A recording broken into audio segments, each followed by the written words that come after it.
called High Five. It's a project of the industrial workers of the world in Portland. Let me start with a question. How many of you guys need a raise? How many of you would be willing to march on your boss tomorrow to demand it with your coworker standing side by side? I didn't actually know what would happen when I asked that question, so I'm curious. So our goal is to do just that. Our goal is to build organizing committees in workplaces to use the power of workers on the shop floor to demand a raise from their boss. The way I'm thinking about this is 15 Now is following a legislative strategy.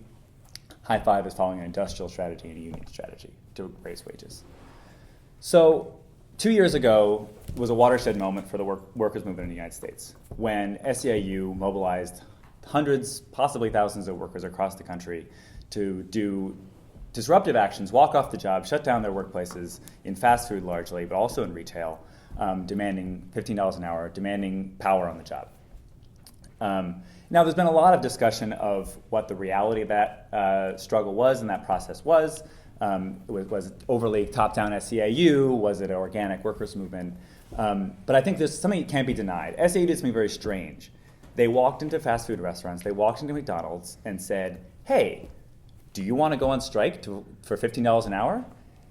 And every gut of my organizing training says that is the worst thing to do and it will never work.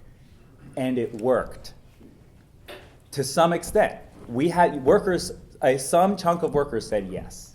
And some chunk of workers took the risk to walk off their job. And so what that says is that there's something going on in the working class, that the working class in America is ready to move and ready to move around wages, is ready to demand more. I think there's an open question as to why. Kevin, in his opening statement, spoke about the transformations of capital and the current crisis that we're in. I still count us in a crisis, even though it's been almost 6 years since Lehman Brothers collapsed. But what we're seeing is a crisis of the low-wage economy. For the last 40 years, the American economy has relied on the suppression of wages to maintain sufficient capital accumulation. That failed. And what we saw that happen was debt bubbles, consumer debt bubbles collapsing in a cascading fashion because it was built on sand. It was built on a Ponzi scheme of endless debt. And so the American capitalist class is looking at itself and going, what are we going to do? We need to pay our workers enough to buy our goods. There's something wrong here. And so there's actually an open question, I think, in our society now about what the wages are going to be that are acceptable. So workers feel that. Workers feel that they deserve more, that more is possible, and I think workers are ready to move. In High Five, we've been doing a lot of canvassing and talking to workers, and we're seeing that a little bit. We talked to a subway worker first at his door, and then with his wife. First at his workplace, and then with his wife about a week later at his home. And both times he said personally, "Yeah, I need a raise. This place is ridiculous." And when we said, "Oh, we're an organization trying to talk about low wage work and how to get people more money," he was like, "Yes, please talk to me." And I think the other part of that is not just that workers are ready and looking for some way to get raises, they're also already moving. And that's the thing I think we as organizers often forget is that workers are already organizing. Workers are already taking action. We talked to Wendy's workers, just a young white woman talking to her about her shop, and then she ended up telling us this long story of a group of Latino workers walking off the job collectively when their manager told them all to go back to Mexico. And so it was an inspiring story to say there's actually rumblings here. And our goal needs to be, how can we provide a vehicle for that? How can we provide a vehicle that says, if you want to raise, if you're already sort of willing to walk off the job in a certain sense, let's do it collectively, let's do it in an organized manner, and let's make it big and loud. So SAU did that. And we saw a lot of great things come out of that. I think the Sawant victory in Seattle, the Obama sort of official society saying, okay, maybe we should raise the minimum wage.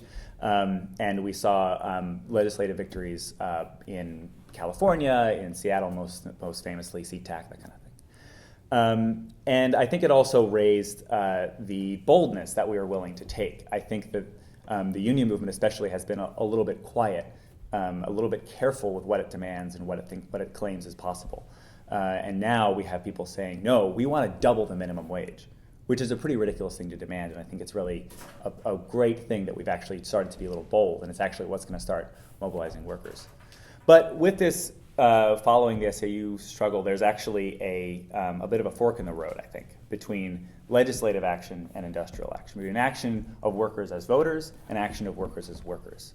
And I don't think that we have to make the choice. I'm not saying that we shouldn't be doing legislative action, we shouldn't be trying to get minimum wage laws passed, but I think that we forget the importance of industrial action, if we forget the importance of mobilizing workers as workers in their workplace, we lose a lot. And I think specifically what we lose is the side effects. We lose what else we gain when we win raises. Specifically, we lose the sense of power workers have on the shop floor. The idea that when they go into work, they're no longer afraid of their boss.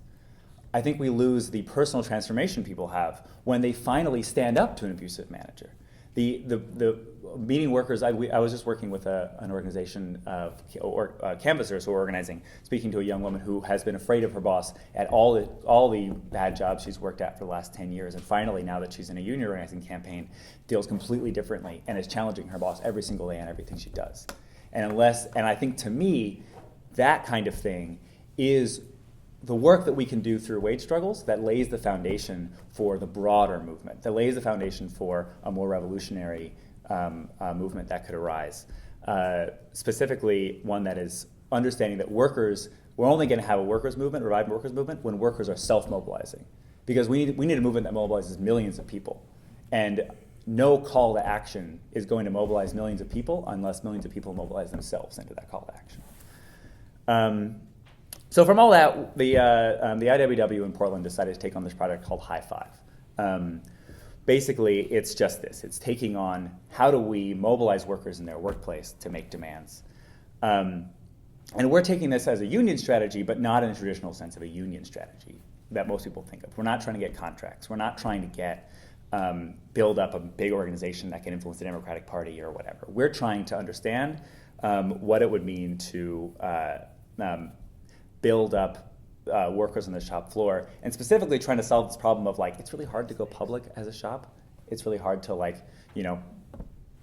walk off the job as a worker.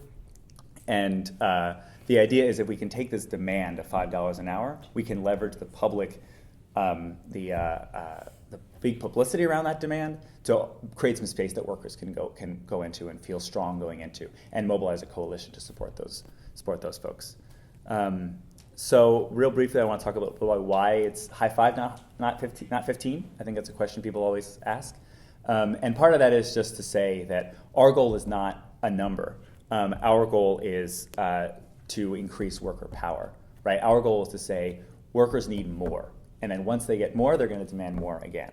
It's a $5 raise. It's sort of an iterative process. We want workers to demand $5 more, and then demand $5 more again, and then cascade down until they demand all of society. To wrap up, just to speak a little about how to get involved, Bill is sitting in the back. There's 4 sort of ways you can help out and increasing level of commitment. 1, you can sign up for a supporters list. We're developing a network of folks who will mobilize when workers go public in their shop to support them and do what needs to be done to pressure the boss to give folks a raise. 2, we're doing active canvassing of community supporters, trying to break out of the activist bubble, recruit other low-wage workers to be mobilized for the struggle of their fellow low-wage workers. We're also, beyond that, talking to workers in their shop to try to develop contacts and people who want to organize. And then the highest level of commitment, if you want to really dig into this struggle, we are developing folks to support those struggles and actually be shop organizers and union organizers. And the IWW is all volunteer. You don't need to be a union organizer to be a union organizer. I hope you guys all get involved. I'm really excited. We've been chipping away for a year, but I think that we're gonna break through. So.